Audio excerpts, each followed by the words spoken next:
से मुनीर की सेना की रीढ़ है गधे। ये बात पूरी रिपोर्ट में याद रखिएगा, क्योंकि इसके बाद आने वाली हर डिटेल आपको नए सिरे से चौंकाने वाली है। क्योंकि पाकिस्तान की मुनीरी सेना जिन गधों की बदौलत तालिबान के छक्के छुड़ाने का ख्वाब देखती है, वो गधे ही आखिर खतरे में पड़ चुके हैं।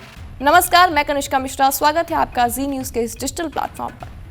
अब आपको वीडियो की डिटेल बताते हैं। इसमें गधे तो 3 दिख रहे हैं, लेकिन इन्हें कैप्चर किए हुए तहरीक ए तालिबान पाकिस्तान यानी टीटीपी के लड़ाके जो मैसेज दे रहे हैं, वो मुनीर के कान के पर्दे फाड़ देने वाले हैं।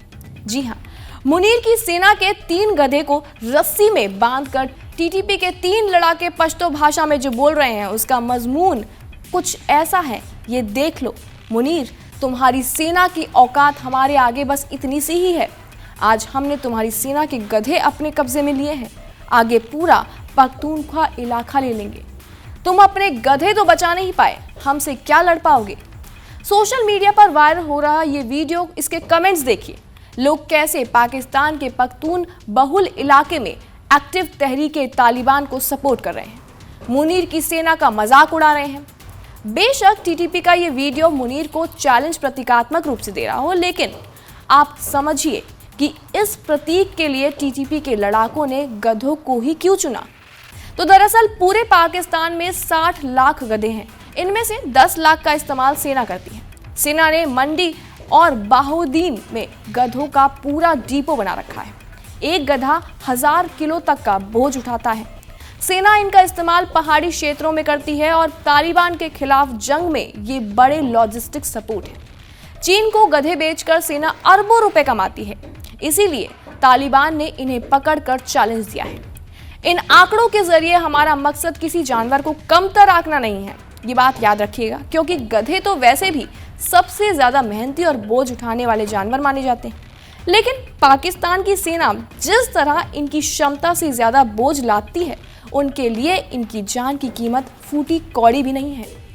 ऐसी तस्वीरें आपको सोशल मीडिया पर तमाम मिल जाएंगी, जिसमें गधों पर बोझ उन्हें टॉर्चर करने से ज्यादा लादा जाता है। लेकिन इनका खान पान और पोषण सुनेंगे तो आपके भी होश उड़ जाएंगे।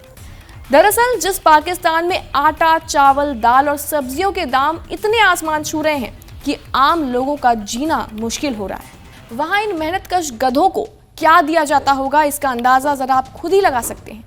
बल्कि आंकड़े तो ये भी बताते हैं कि आधे पाकिस्तान की रोजी रोटी ही गधों की बदौलत चलती है। यानी गधे कमाना छोड़ दें तो आधा पाकिस्तान भूखा मर जाएगा। पाकिस्तान में गधों की आबादी 10 लाख सालाने की रफ्तार से बढ़ रही है। 80 लाख से ज्यादा परिवार गधों से जुड़े व्यवसाय में जुड़े हुए हैं। पाकिस्तान के कृषि क्षेत्र में गधों से आमदनी का हिस्सा 60% से ज्यादा है, जबकि पाकिस्तान की पूरी इकोनॉमी में इनका योगदान 15% है। पाकिस्तान सबसे ज्यादा गधे चीन को बेचता है। चीन में पाकिस्तानी गधों की खाल की डिमांड ज्यादा है। चीन में पाकिस्तान का एक गधा 2 लाख रुपए तक में बिक जाता है। इन आंकड़ों के जरिए आप इस बात से समझ सकते हैं कि तालिबान पाकिस्तानी सेना के गधे पकड़कर मुनीर को किस नब्ज पर चोट कर रहा है।